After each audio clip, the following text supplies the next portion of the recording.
अस्सलाम वालेकुम स्टूडेंट्स।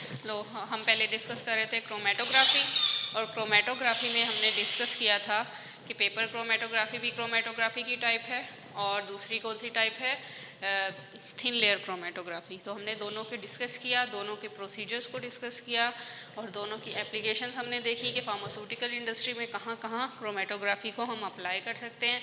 तो हमारी एक टाइप रह गई थी कॉलम क्रोमेटोग्राफी। तो ये अब हम उसको डिस्कस करेंगे कि कॉलम क्रोमेटोग्राफी क्या है। कॉलम क्रोमेटोग्राफी क्या है, इसको बेसिकली हम यूज़ करते हैं फार्मास्यूटिकल इंडस्ट्री में। और ये किस लिए यूज़ होती है, क्योंकि इसको प्योरीफाई करने के लिए, मिक्सचर ऑफ कंपाउंड्स में से जो एक कंपाउंड होता है उसको सेपरेट करके उसको प्योरीफाई करने के लिए कॉलम क्रोमेटोग्राफी यूज़ होती है। वो जो कंपाउंड के अंदर जो इंडिविजुअल केमिकल्स होते हैं उनको भी सेपरेट आउट करने के लिए हम कॉलम क्रोमेटोग्राफी यूज़ कर सकते हैं। और ये भी as thin layer chromatography large scale पे हम यूज़ कर सकते हैं, from milligrams to kilograms. So that इसमें स्टेशनरी फेज भी एड्सॉर्बेंट होता है। हमने कहा था कि थिन लेयर में भी एड्सॉर्बेंट होता है, लेयर ऑफ एड्सॉर्बेंट होती है लाइक सिलिका जेल और एल्युमिनियम ऑक्साइड और सेलुलोज। इसमें भी स्टेशनरी फेज एड्सॉर्बेंट होता है, लेकिन सॉलिड होता है। उसमें लेयर थी, इसमें सॉलिड होगा। सॉलिड में और उसमें मोस्ट कॉमनली हम यूज़ करते हैं सिलिका जेल, और फिर आगे फर्दर अगर कोई और हमने यूज़ करना हो तो हम एल्यूमिना यूज़ करते हैं, लाइक सेलुलोज पाउडर भी हम यूज़ कर सकते हैं। ये तीनों जो हैं, सिलिका जेल, एल्यूमिना और सेलुलोज पाउडर, ये हमारे हैं stationary phases. Then mobile phase हमारा एथेनॉल होगा, वाटर होगा और एसीटोन होगा। तो इसकी हम एक डायग्राम देख लेते हैं कि ये एक इसकी कॉलम क्रोमेटोग्राफी का एक कॉलम होता है, क्रोमेटोग्राफिक कॉलम। उसमें हम प्रोसीजर में क्या देखते हैं, हमारे पास एक ये ग्लास ट्यूब आ जाती है। इसका जो डायामीटर है वो 50 मिलीमीटर होना चाहिए, और इसकी जो लेंथ है वो 50 सेंटीमीटर से 1 मीटर तक होनी चाहिए, इससे ज़्यादा बड़ी नहीं होनी चाहिए। और उसमें नीचे एक नोज़ल होनी चाहिए जिससे हम सॉल्वेंट को एक्सक्रीट आउट कर सकें, निकाल सकें वापसी। तो ये इसकी है। ये यहाँ पे क्या है, हम कॉटन बड से इसको ब्लॉक करते हैं। नीचे क्या है, स्टॉप कॉक, ताकि उसको स्टॉप कर दें। ये एक क्रोमेटोग्राफिक कॉलम है हमारे पास, हम उसमें सैंड को लेते हैं, और ये सॉल्वेंट बल्ब है हमारे पास जिसमें हम सॉल्वेंट डालते हैं। और हम सॉल्वेंट का फ्रंट मतलब सॉल्वेंट लेवल हमारा कितना होना चाहिए, इससे ऊपर नहीं जाना चाहिए। और ऊपर क्या होता है, ग्लास जॉइंट होता है जहाँ से हम सॉल्वेंट डालते हैं।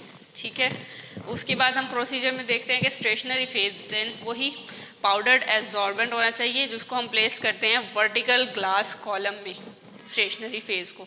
और वो मिक्सचर क्या करता है, एनालाइज करता है, loaded on the top of this column. तो मिक्सचर जो है ऊपर से इस कॉलम में लोड किया जाता है स्टेशनरी फेज का। देन आता है मोबाइल फेज, वो एक सॉल्वेंट होता है, और वो भी ऊपर से ही टॉप लोडेड कॉलम से ही उसको डालते हैं। और सॉल्वेंट क्या करता है, फ्लो करके नीचे डाउनवर्ड्स चला जाता है।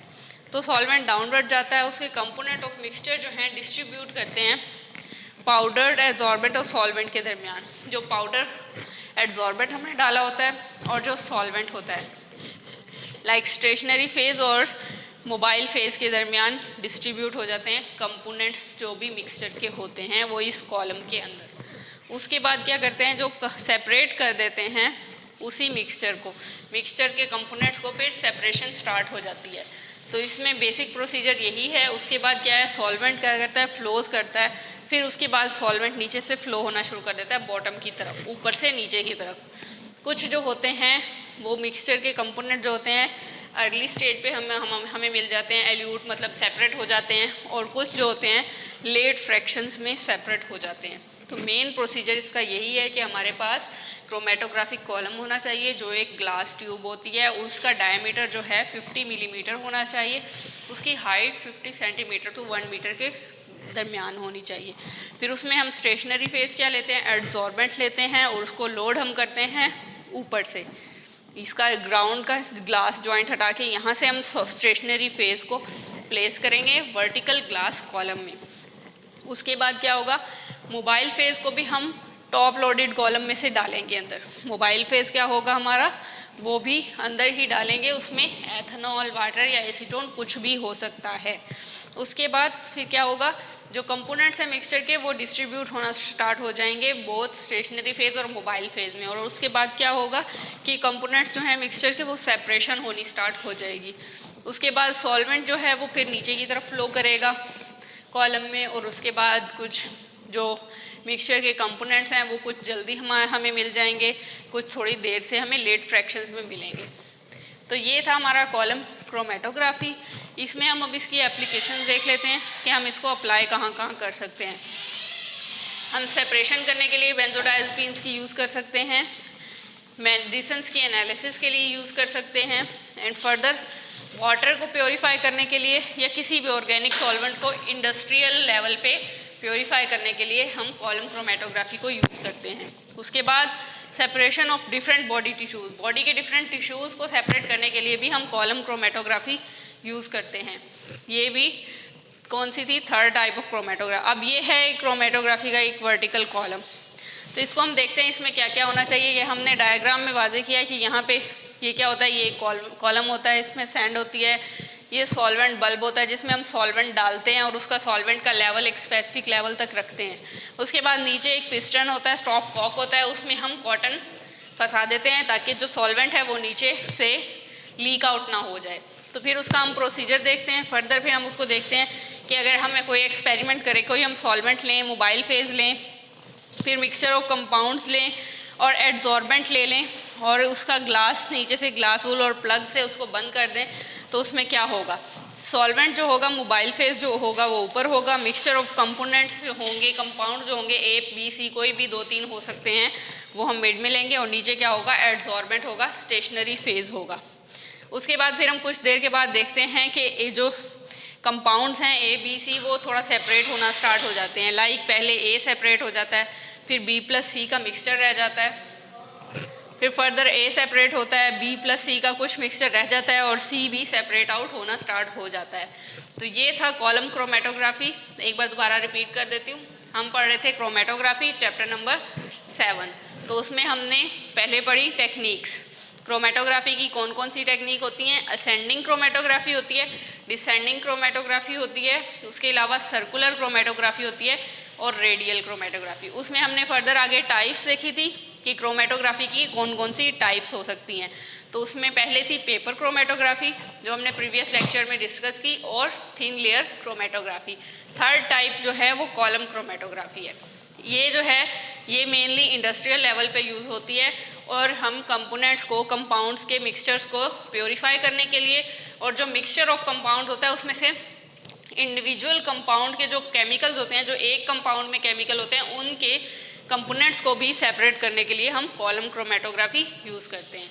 उसमें हम देखते हैं स्टेशनरी फेज़, जो फिक्स्ड फेज़ होता है जिसको हम चेंज नहीं कर सकते, वो जो हिलता नहीं है, जो अपनी जगह से नहीं हिल सकता, उसको हम कहते हैं स्टेशनरी फेज़ कि वो फिक्स्ड होता है। उसमें एड्जॉर्बेंट जो होता है वो सॉलिड होता है। लेकिन हमने TLC like thin layer chromatography में पढ़ा था, जो एड्जॉर्बेंट होता है वो उसकी एक लेयर होती है, लेकिन कॉलम में जो है वो सॉलिड एड्जॉर्बेंट होता है। और फिर उसके बाद हम उसमें कौन कौन सा ले सकते हैं, लाइक सिलिका जेल ले सकते हैं, उसमें एल्यूमिना ले सकते हैं और सेलुलोज पाउडर भी हम ले सकते हैं। ये 3 हमारे पास स्टेशनरी फेज़ होते हैं, फिक्स्ड होते हैं। लेकिन मोबाइल फेज़ जो फिक्स्ड नहीं होता, जो मूव करता रहता है कॉलम में, वो होता है एथेनॉल, वाटर और एसीटोन। इन तीनों में से कुछ भी हम ले सकते हैं।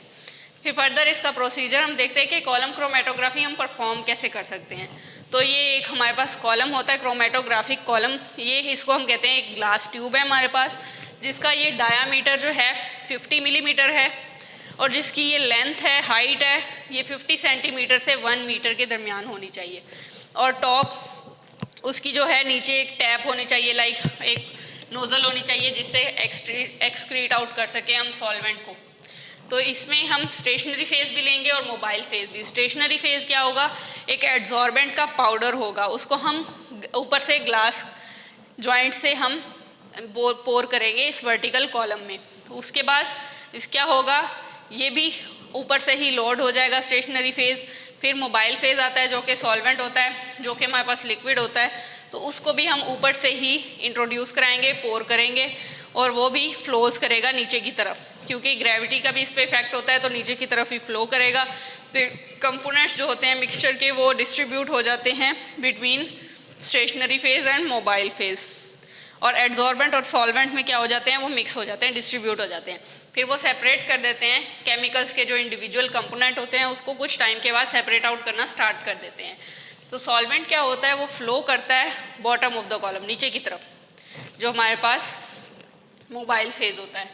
फिर कुछ कंपोनेंट्स जो हैं केमिकल्स के वो हमें जल्दी मिलने स्टार्ट हो जाते हैं, सेपरेट आउट होने स्टार्ट हो जाते हैं, कुछ लेट फ्रैक्शन में, कुछ थोड़ा टाइम के बाद हमें मिलते हैं। लाइक हम इस डायग्राम में देख लेते हैं, अगर हमने सॉल्वेंट ऊपर डाला है, बीच में हमने डाला है कंपाउंड मिक्सचर का, कोई भी कंपाउंड का 2-3 कंपाउंड्स का मिक्सचर डाल दिया है, नीचे हमने एड्जॉर्बेंट स्टेशनरी फेज ले लिया जो मूवेबल नहीं है, फिक्स्ड है वो।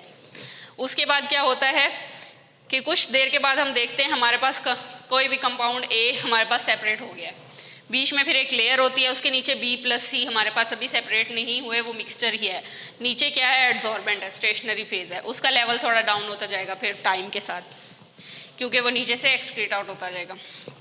उसके बाद फिर कुछ देर के बाद देखते हैं ए भी सेपरेट हो गया है, B+C का कुछ फ्रैक्शन सेपरेट नहीं हुई, कुछ फ्रैक्शन C की सेपरेट हो गई है। इसका मतलब ये है कि सम एल्यूट विद लेट फ्रैक्शन, कुछ तो टाइम के साथ थोड़ा सा लेट एल्यूट होते हैं। तो इसकी एप्लीकेशन हम देखते हैं कि हम इसको यूज़ कहाँ कहाँ कर सकते हैं, किस किस चीज़ के लिए हम यूज़ कर सकते हैं कॉलम क्रोमेटोग्राफी को।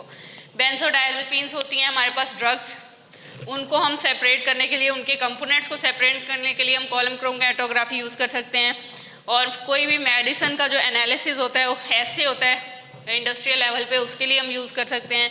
और वाटर को प्योरीफाई करने के लिए और कुछ ऑर्गेनिक सॉल्वेंट्स जो होते हैं उनको फार्मास्यूटिकल इंडस्ट्री प्योरीफाई करने के लिए यूज़ करती है कॉलम क्रोमेटोग्राफी को। Separation of different body tissues, जैसे हम केमिकल सेपरेट कर सकते हैं, उनके कंपोनेंट सेपरेट कर सकते हैं, उसी तरह बॉडी के टिश्यूज़ भी हम सेपरेट कर सकते हैं कॉलम क्रोमेटोग्राफी से। सो ये जो था ये हमारा पूरा था चैप्टर नंबर 7। इसके बाद चैप्टर नंबर 3 में हमारे पास कुछ 6-7 टर्मिनोलॉजीज़ रह गई थी, तो वो हम देख लेते हैं। टर्मिनोलॉजीज़ हमारी रह गई थी, बार्क रह गई थी, वुड रह गया था, बल्ब क्या होता है ये रह गया था, राइजोम, और फर्दर हमारे पास हर्ब क्या होता है ये रह गया था, गम और रेजिन। तो हम देख लेते हैं बार्क क्या होती है। बार्क क्या होती है, एक दरख्त की छाल होती है, लाइक एक दरख्त की जो protective outer covering outer layer होती है उसको हम कहते हैं बार्क, ट्री ट्रंक किसी भी ट्री की। उसके बाद क्या होता है, लेयर्स में लेयर जो होता है उसमें होती हैं लिविंग सेल्स होते हैं, वुड के ऊपर जो लिविंग सेल्स होते हैं वो बार्क में होते हैं। उसके अलावा एक्टिव इंग्रेडिएंट बहुत से जो होते हैं वो बार्क में होते हैं, लाइक हम सिनामन बार्क देखते हैं, दालचीनी, वो एक दरख्त की छाल है, उसमें एक्टिव इंग्रेडिएंट होते हैं। इसके बाद क्विनीन बार्क एक दरख्त है क्विनीन का, उसके भी बार्क हम यूज़ करते हैं मेडिसिनल पर्पस के लिए। और ओक बार्क, बलूत की छाल, ये भी एक जड़ी बूटी टाइप होती है जो हम यूज़ करते हैं, वो भी हमें बार्क से मिलती है ट्री के। उसके अलावा ये जो है मेडिसिनल पर्पसेस में भी यूज़ होती है बार्क, और उसके बाद वुड आ जाता है। वुड क्या होता है, हार्ड फाइब्रस मटेरियल, जो फुल हार्ड अनब्रेकेबल मटेरियल होता है, वुड उसको कहते हैं, जो भी ट्री का होता है। उसके बाद ये क्या होता है, इसकी थिक स्टेम होती है, मोटी स्टेम होती है। और वुड किसी भी ट्री की या किसी भी श्रब जड़ी बूटी की जो मोटी स्टेम होती है हार्ड, उसको हम कहते हैं वुड। तो उसके बाद क्या है, बल्ब। बल्ब क्या होता है, ये एक फ्लैशी सा स्ट्रक्चर होता है, लाइक हम अनियन के देखते हैं ऊपर से थोड़े थोड़े बल्ब, लाइक कोई हम अगर उसको थोड़ी और देर ज़मीन में उगा रहने दें तो उसके ऊपर से बल्ब निकलने स्टार्ट हो जाएंगे। तो इस तरह वो छोटे छोटे से फ्लैशी स्ट्रक्चर होते हैं। और उसकी numerous layer of leaf base, मतलब उससे हम अगर थोड़ी देर ज़्यादा लगा रहेगा तो उसमें से लीव्स निकलने लग जाएंगे, उसके बल्ब निकलने लग जाएंगे। तो बल्ब स्केल होते हैं लाइक ओनियन स्पीशी और गार्लिक, इन दोनों के बल्ब्स होते हैं।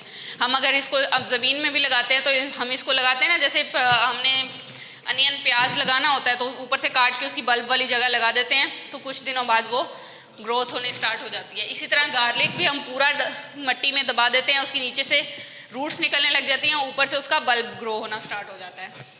उसके बाद आता है राइजोम। राइजोम वो होता है, ना ये रूट्स होती हैं ना ये स्टेम होती है, ये अंडरग्राउंड स्टेम होती है, जो ज़मीन के नीचे स्टेम उग रही होती है उसको हम राइजोम कहते हैं।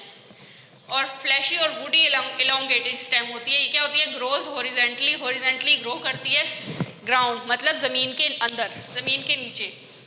और उसके क्या होते हैं, लीव्स जो होते हैं अबव द ग्राउंड होते हैं, और जो रूट्स होती हैं उसके बिलो द ग्राउंड होते हैं। इसमें क्या आ जाता है, जिंजर आ जाता है, वाइल्ड कोलम्बीन आ जाता है, ब्लड रूट यूज, ये भी एक जड़ी बूटी होती है। ये इन सब में क्या हो जाता है, राइजोम की कुछ एग्जांपल्स आ जाती हैं। उसके बाद हम देख लेते हैं कि हर्ब क्या होता है। हर्ब वो होता है जिसका कोई भी वुडी स्टेम नहीं होता, वुडी स्ट्रक्चर नहीं होता। और ये क्या होती हैं, ये सीजनल हो सकती हैं कि एक साल में कभी भी हो सकती हैं सीज़न में किसी भी, या फिर ये 2 साल के लिए हो सकती हैं, इससे ज़्यादा नहीं हो सकती। इसके बाद हमें इनकी रीग्रोथ चाहिए होती है कि एक ही चीज़ बार बार वो सालों तक नहीं ग्रो हो सकती, उसको हम हर्ब कहते हैं। By the end of growing season के ये अपने सीजन के बाद ये ख़त्म हो जाती हैं खुद से ही। उसके बाद गम वो होती है सॉलिड होती है, लाइक हमने देखा होगा कीकर के दरख्त पे जो होती है चीड़ सी होती है, उसको हम गम कहते हैं। कुछ और दरख्तों पे भी इसी तरह जो उनकी निकली हुई होती हैं एक्सक्रीशंस, उसको हम गम कहते हैं, और ये सॉलिड होती है। और ये क्या होती है? पॉलीसेक्राइड शुगर की मिक्सचर होती है, लाइक हम अगर उसको टेस्ट भी करें तो वो हमें थोड़ा शुगरी सा टेस्ट देता है। तो उसके बाद ये वाटर सोल्यूबल होनी चाहिए कि पानी में अगर हम इसको डालें तो ये मिक्स हो जाती हैं। हम कुछ ऐसे लेते हैं, गम्स लेते हैं, उसको पानी में मिक्स करते हैं मेडिसिनल पर्पसेस के लिए, उसको थोड़ा सा हीट करेंगे तो वो बिल्कुल सोल्यूबल हो जाती हैं और पता ही नहीं चलता कि गम कहाँ गई। तो इसलिए हम कहते हैं वाटर सोल्यूबल होती हैं, और ये हम डाइजेस्ट कर सकते हैं, डाइजेस्टिबल बाय ह्यूमंस जो हैं ईजीली गम्स को डाइजेस्ट कर सकते हैं। आखिरी रह गया हमारे पास रेजिन।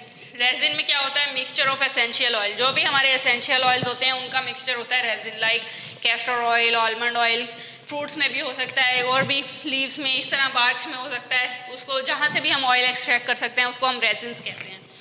उसके बाद terpenes not soluble in water. कुछ टर्पीन्स एसेंशियल ऑयल्स वही होते हैं जो वाटर में सोल्यूबल नहीं होते, तो हम कह सकते हैं कि रेजिन जो है वो वाटर सोल्यूबल नहीं है। इसी तरह हम टर्पीन की एग्जांपल लें तो वो वाटर में सोल्यूबल नहीं होती। उसके अलावा ये क्या होता है? Ducts of plant. कुछ प्लांट की डक्ट्स में होते हैं, कुछ फ्रूट्स में होते हैं, कुछ इसी तरह ये बता रहे हैं कि मिर एक जड़ी बूटी है, उसमें उसका भी हम एसेंशियल ऑयल कंटेन करती है। मैस्टिक उसमें भी होता है, और ये फ्रैंकनेंस इसको कहते हैं रोगन लोबान। तो ये जो है ये कुछ टर्मिनोलॉजीज थी जो हमारी रह गई थी चैप्टर नंबर 3 की, तो आज वो भी कंप्लीट हो गई हैं, और चैप्टर नंबर 7 जो क्रोमेटोग्राफी था वो भी कंप्लीट हो गया है। So it is all about today's lecture.